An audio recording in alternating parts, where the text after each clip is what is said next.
Let me introduce, ladies and gentlemen, Azola Dayile, who is a program manager at Media Monitoring Africa, overseeing the advocacy and lobbying program. And of course, he is the guy is the man to go to on issues of Real 411 that we know very well we use to try and deal with the issues of intimidation, cyberbullying, and things like that.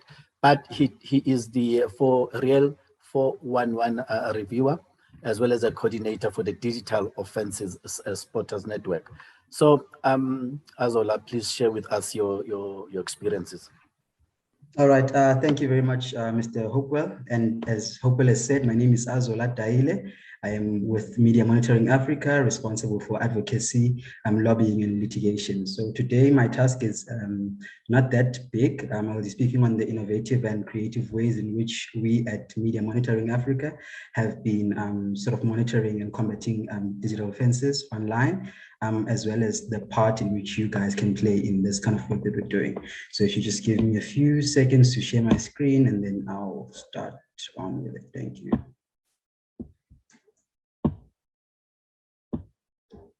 Okay, I think I am sharing my screen. All right, let me just enlarge it.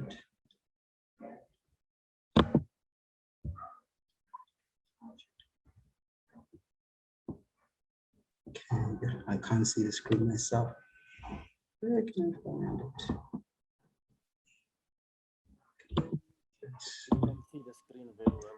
You can. I can't on my side. I don't know where I pressed. We can see your screen, Azola. Good to go. Okay, I'm trying to see it as well so that I can follow what I'm saying, Thandi, if you get me, but I can't find where it is now. Okay, there it is. There it is. Okay, great. All righty, great. There we go. Okay, so basically, I'll start with what and who the Disinformation Spotters Network is. As Hopewell mentioned, that I'm the coordinator of this particular sort of project or program. So the Digital Spotters Network is an online network of people. There's about 150 of us coming from different sectors: public, private sector, people from the media, as well as civil society. And together, our aim is to curb digital ills online, which include mis and disinformation, hate speech, incitement of violence, as well as the harassment of journalists. And how we do this as the network, we do this by actively monitoring and spotting content on the different digital media platforms that are there, Twitter, WhatsApp, Facebook, as well as sort of websites or the general interwebs. And once we have sort of spotted and found content which we think speaks to what we're looking for, we then report these on the Real 411 platform, where each of these posts will be individually and closely looked at in accordance to South Africa's existing legislation on disinformation, hate speech, and incitement. So what then is this Real 411 platform? So Real 411 is an independent complaints repository or platform where members of the public are encouraged to lodge complaints, complaints of suspected disinformation, misinformation, incitement, hate speech, as well as journalist harassment. The people who look at this are what we call the Digital Complaints Committee, and this committee is made out of a tech expert, a media expert, as well as a legal expert. So we started this platform in 2009 to look at digital offenses and disinformation campaigns around the national elections in that year, 2019, sorry, not 2009. And because of its usefulness and success, as attested to by IC and as well as other stakeholders we work with, we decided to expand this project and look at digital offenses and disinformation campaigns on an ongoing basis, as we have been looking at it now currently around COVID and vaccine disinformation and those kind of campaigns. We've been using Real 411 for that. And then obviously, again, now going into the local government elections of 2021 November, we are then also using this platform to report and look at disinformation precisely targeted at elections. So as mentioned before, we look at 4 types of digital digital offenses, the first being mis and disinformation. Both Thandi and Jean have gone extensively in trying to explain what the difference between these two are. There's also hate speech, there's also incitement to violence, as well as journalist harassment. So this is what we are looking at for this election period. And having, obviously, Media Monitoring Africa having monitored elections since the first elections in South Africa in 1994, but precisely for disinformation in 2019, what we have noticed is that during these times of heightened emotions and heightened tensions, there is quite a spike in hate speech content coming through as xenophobic and Afrophobic content. There is also quite a rise in what Eugene spoke about, sort of the manipulated content, especially around images and videos of politicians and journalists we've seen during the time of elections.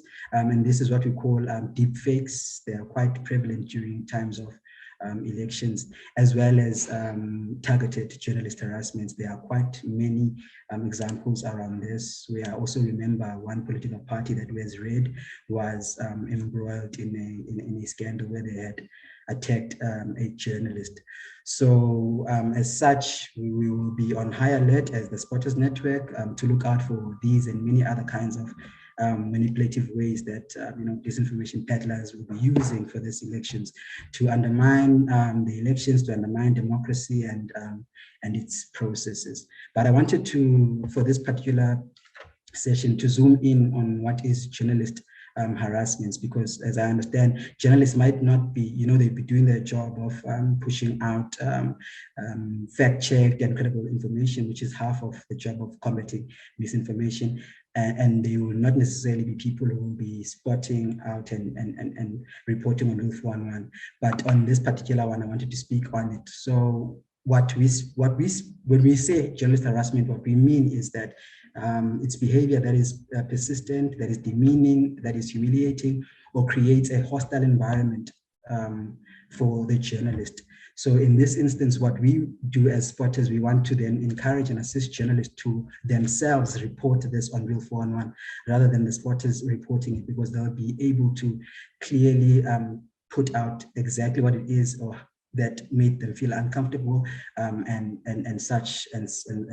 But we'll also be reporting, but it would be best if journalists themselves, do this on their own, because what we know with journalist harassment, this is done to induce the journalist into submission by actual violence or threatened violence. And this is the hopes of discouraging the journalist from going on with the story, or to create sort of like controversy around the story itself. And then the focus shifts from the story and it becomes, around the chaos, it becomes of the chaos around the story itself. I want to play a short video which will explain in how to lodge a complaint on Wolf 411. I would have done this myself, but it would take a lot of time. The video is less than 1 minute. It should be easier to follow. So if you allow me to just share the video, it'll show you how to lodge a complaint on Wolf 411.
I hope you guys could see the video and could hear it as well.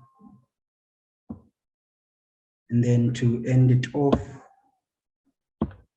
what happens then when a complaint is lodged on the platform? So this is just an infographic to show you guys what happens when a complaint is lodged on the platform.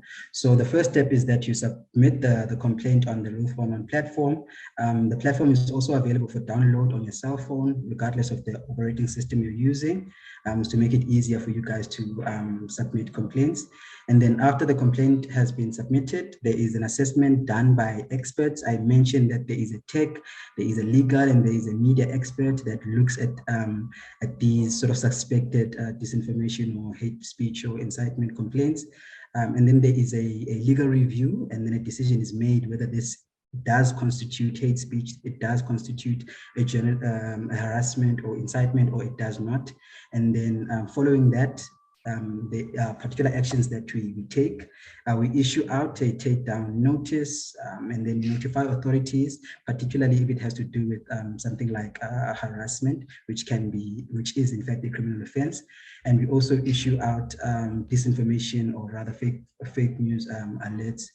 And then we redistribute these and counter narratives on the very same platforms that these things come out of, including Twitter, Facebook, WhatsApp, and the general interwebs.